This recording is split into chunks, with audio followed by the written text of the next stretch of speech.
Assalamualaikum warahmatullahi wabarakatuh. Alhamdulillahirrabbilalamin.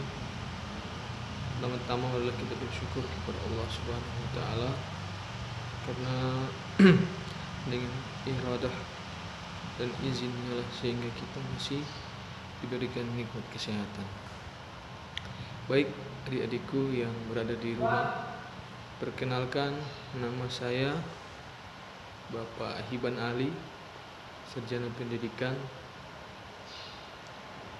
Untuk semester ganjil ini saya dipercayakan mengajar materi mata pelajaran Akidah Akhlak. Akidah Akhlak. Jadi untuk semester ganjil ini saya mengajar Akidah Akhlak. Kemudian yang perlu adik-adik ketahui bahwasanya di semester ganjil ini materi akidah akhlak itu ada 5 bab. Yang pertama materi bab 1 itu adalah akidah Islam. Bab 2 adalah sifat-sifat Allah. Di sana ada sifat wajib, ada sifat mustahil ya. Kemudian bab 3 ada materi tentang taubat, taat, istiqomah dan ikhlas. Materi yang keempat ada adab sholat dan adab berzikir. Dan materi yang kelima keteladanan Nabi Sulaiman alaihissalam. Jadi ada 5 bab. Yang pertama akidah Islam, yang kedua sifat-sifat Allah, yang ketiga taubat, taat, ikhlas. Kemudian yang keempat adab sholat dan adab berzikir, dan yang kelima keteladanan Nabi Sulaiman. Jadi adik-adik, pada bab pertama kita akan mempelajari tentang akidah Islam. Jadi akidah Islam itu menyangkut pengertian, ada dalil, ada dasar-dasar, kemudian tujuan akidah Islam. Kemudian perbedaan antara akidah, perbedaan antara iman, Islam dan ihsan. Baik adik-adik.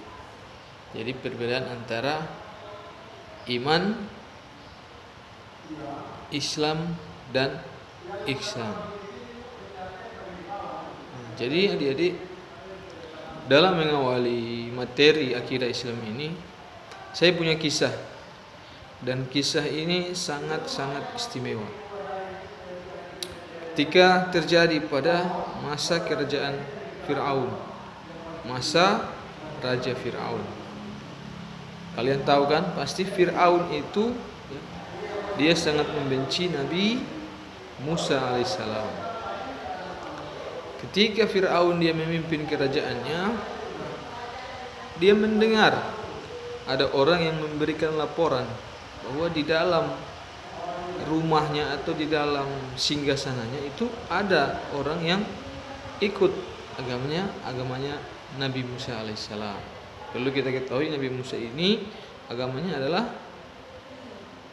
La ilaha illallah. Jadi agama Islam sudah dibawa oleh Nabi Musa. Kemudian adik-adik ya, setelah Fir'aun ini dia mulai mencari tahu apakah siapa ini gerangan orang yang mampu atau yang memiliki kepercayaan berbeda dengan tuannya. Jadi tuannya ini adalah seorang yang tidak beriman kepada Allah, akan tetapi dia pun mempunyai orang yang bekerja di dalam singgasananya itu berbeda dengan akidahnya. Dan Fir'aun pada saat itu adalah luar biasa. Dia menganggap dirinya adalah Tuhan ya. Jadi kalau dia suruh sujud kepada masyarakat, masyarakat itu sujud. Pokoknya Fir'aun menganggap dirinya adalah sebagai Tuhan. Nah, ketika dia mendapati Siti Masito ini ya, ternyata dia sudah ketahuan, oh ternyata yang berseberangan akidahnya, kepercayaannya itu adalah Siti Masito. Nah, Siti Masito ini adik-adik adalah seorang hamba yang soleha. Dia mengikuti secara tekun apa yang diajarkan oleh Nabi Musa alaihissalam, sehingga pada saat Siti Masito ini akan dihukum mati oleh Fir'aun. Nah, Siti Masito ini dalam keadaan memiliki bayi. Jadi dikumpulkanlah kayu api, kayu bakar, kemudian diletakkan di atas kayu api itu atau kayu yang sudah dibakar itu adalah sebuah belanga yang besar, ya. Belanga yang besar, kemudian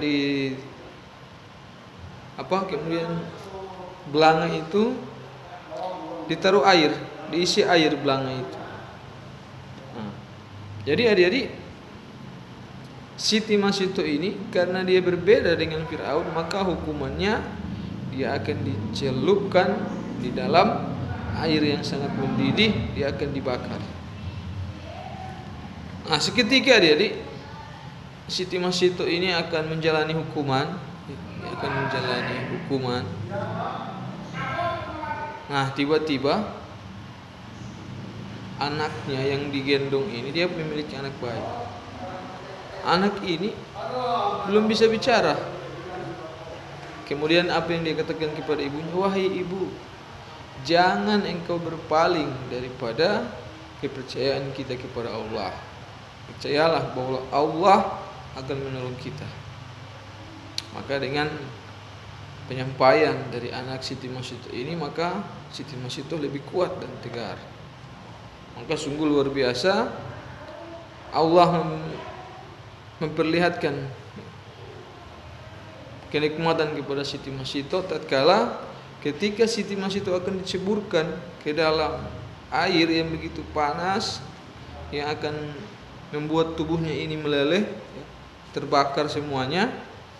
Allah sudah mencabut nyawanya. Jadi sebelum Siti Masito ini dilemparkan ke dalam air yang sangat mendidih, Allah langsung mencabut nyawanya. Maka dia tidak merasakan lagi kesakitan. Tubuhnya ini sakit karena diceburkan ke dalam air yang sangat panas. Jadi Siti Masito tidak merasakan itu. Manakala Rasulullah SAW adik-adik, dia hijrah dari Mekah, ya, ke Masjidil Aqsa. Dari Masjidil Aqsa dia naik ke Sidratul Muntaha. Manakala dia bersama dengan malaikat Jibril, dia mencium, Rasulullah ini mencium bau yang harum, yang sangat wangi. Ditanyailah malaikat Jibril, wahai malaikat, ini bau apa yang sangat harum? Malaikat Jibril katakan, sesungguhnya ini adalah wangi dari seorang yang teguh kepercayaannya kepada Allah, yaitu Siti Masito.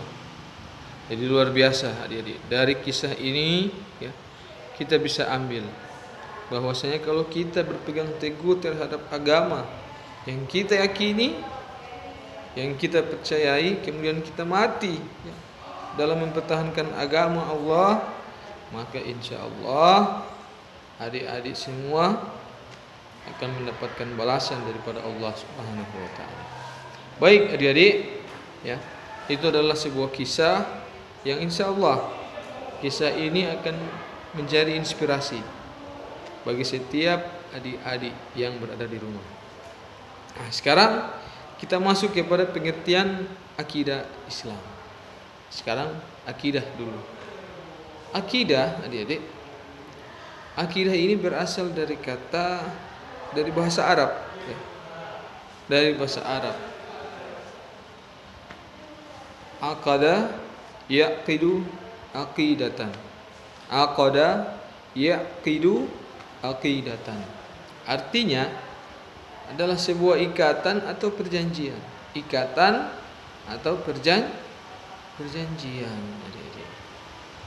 Ma'aqada alaihil qalbu wad dhamir.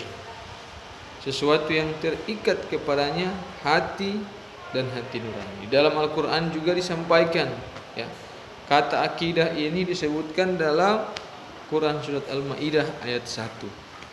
Ya ayyuhalladzina amanu ufu bil uqudah. Wahai orang-orang yang beriman, penuhilah akad-akad itu atau penuhilah janji-janji, ya. Adik-adik. Kemudian adik-adik, adapun yang dimaksud dengan keyakinan, janji atau keyakinan kepada Allah Subhanahu wa taala menurut istilah, tadi menurut bahasa. Jadi menurut bahasa berasal dari bahasa Arab. Aqada yaqidu aqidatan, ikatan atau perjanjian. Nah, sekarang menurut istilah. Jadi akidah adalah suatu pokok dasar keyakinan yang harus dipegang oleh orang yang mempercayainya. Jadi suatu pokok atau dasar keyakinan yang harus dipegang oleh orang yang mempercayainya. Jadi akidah ini adalah pokok, suatu pokok atau dasar keyakinan. Dasar keyakinan itu ada di sini. Jadi kita harus pegang teguh. Dasar keyakinan kita apa? Percaya kepada Allah, Allah Maha Esa. Ya sudah, tanamkan di dalam sini. Itu namanya akidah. Jadi suatu pokok atau keyakinan yang kita pegang teguh, yang harus kita percayai, yang ada pada setiap makhluk atau setiap orang. Nah, kemudian juga adik-adik, ya, akidah, ketika orang berakidah, maka orang ini dia memiliki ketahanan. Dia tidak gampang, ya, tidak gampang dibujuk dengan uang, dengan wanita. Pokoknya tidak gampang dia dibujuk oleh setan karena dia memiliki akidah yang sangat kuat. Nah, kemudian adik-adik, ya, pondasi awal dari akidah Islam adalah keyakinan terhadap Allah. Jadi pondasi awal. Rukun Islam ada berapa? Rukun Islam mengucapkan 2 kalimat syahadat. Kemudian melaksanakan sholat 5 waktu, puasa, zakat, naik haji bagi yang mampu.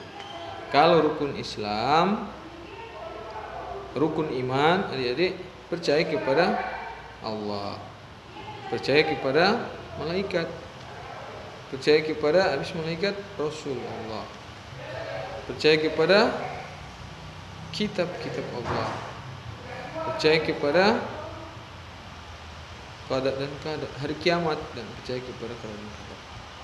Jadi adik-adik, ya, landasan awal kita, keyakinan kita itu yang paling penting adalah percaya kepada Allah.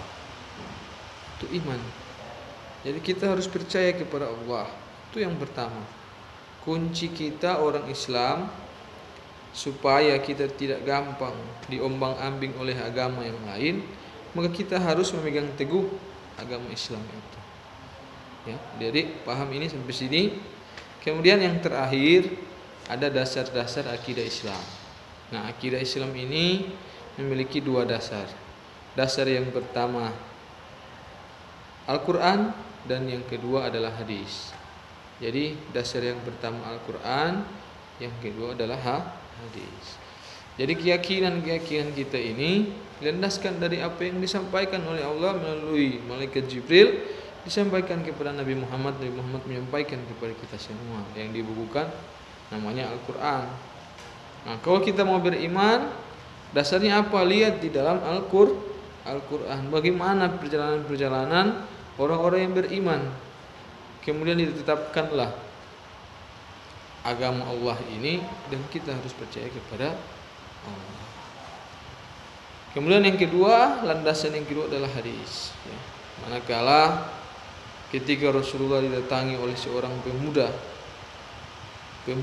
yang menggunakan pakaian ini putih semua, jenggotnya putih, rambutnya putih, didatangi oleh Rasulullah, kemudian ditempelkanlah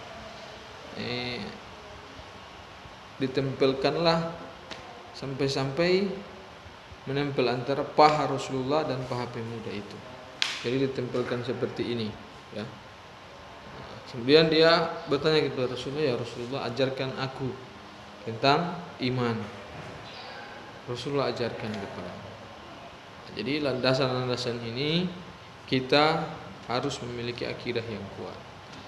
Nah, maka di zaman sekarang ini adik-adik ya, sudah di era global modern seperti ini, maka banyak yang bergeser nilai-nilai. Kadangkala ya, hari ini kita orang Islam percaya kepada Allah, tapi hari ini sudah tergeser. Orang yang mati di samping rumah, walaupun dia sakit, divonis oleh dokter corona, maka timbullah cerita dia mati gara-gara corona. Padahal kita percaya Allah itu Maha Esa, Allah itu Maha menghidupkan, wala yamut, wala yahya wala yamut, menghidupkan dan mematikan.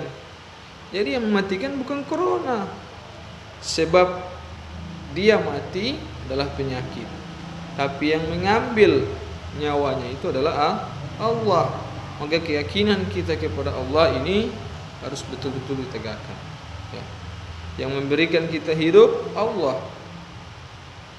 Semua pergerakan kita, bahkan sampai saat ini kita masih dipertemukan melalui media ini atas izin Allah. Jadi tetaplah kita pegang teguh keyakinan kita kepada Allah. Insya Allah adik-adik, ke depan kita menjadi orang yang lebih bermanfaat ya, yang lebih berbakti kepada agama, khususnya kepada orang tua. Baik adik-adik, mungkin sampai sini dulu ya materi dari saya. Nanti ke depan, karena ini awal ya, jadi belum ada tugas, nanti pertemuan selanjutnya. Kalau belum ada tanggapan atau ada pertanyaan ya, silakan disampaikan melalui WA atau Google Classroom. Jadi saya akan membuat Google Classroom. Kalau ada pertanyaan-pertanyaan, nanti saya akan jawab. Di situ kita akan sharing ya, bagaimana memantapkan akidah kita ini agar supaya tidak gampang goyah. Kalau buat rumah ya, kalau sengnya yang rubuh, fondasinya ini masih ada, maka rumah masih bisa diperbaiki. Tapi kalau fondasi ini, kepercayaan kita kepada Allah ini sudah runtuh adik-adik, maka selesailah sudah. Maka game over. Berarti kita sudah murtad, pindah agama. Jadi adik-adik, saya ingatkan sekali lagi, pergunakan waktu yang ada ini di rumah untuk mengisi dengan hal-hal yang positif, baik itu beribadah kepada Allah dan lain sebagainya ya. Mungkin itu dulu dari saya. Billahi taufiq wal hidayah. Wassalamualaikum warahmatullahi wabarakatuh.